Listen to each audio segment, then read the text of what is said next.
ఆహా! ఏమి ఈ తీపి వంటకం ఎంత చక్కగా ఉందో! చూస్తూ ఉంటే తినాలని కోరిక ఉప్పొంగుతుంది.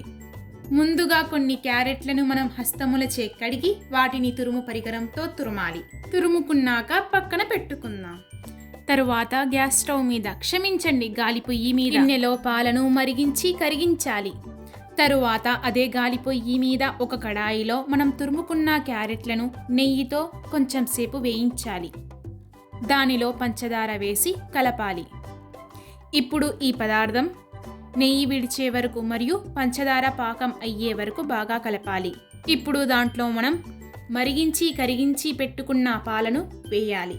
ఇక్కడ మాత్రం పిసినారితనం చూపించకుండా అన్ని పాలను మెల్లమెల్లగా వేస్తూ కలపండి. ఓహో, చెప్పడం మరిచితిని.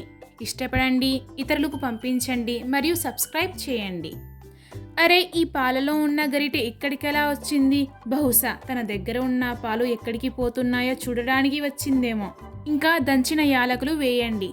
అన్నీ వేసిన తర్వాత ఈ మిశ్రమాన్ని చిన్న మంట మీద పాలు రెడ్యూస్ అయ్యే వరకు, కాదు పాలు కొరికే వరకు కలుపుతూ ఉండాలి.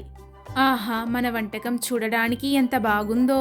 ఘుమఘుమలాడే ఈ వాసన ఎంత బాగుందో! చూడండి, మన వంటకం మాటల్లోనే అయిపోయింది. మీకసలు నేను ఈ తీపి వంటకం పేరు చెప్పనే లేదు. దీనినే క్యారెట్ హల్వా అంటారు. మీకు కావాలనుకుంటే ఎండిన పండ్లు, కాజు బాదం వేసుకోండి.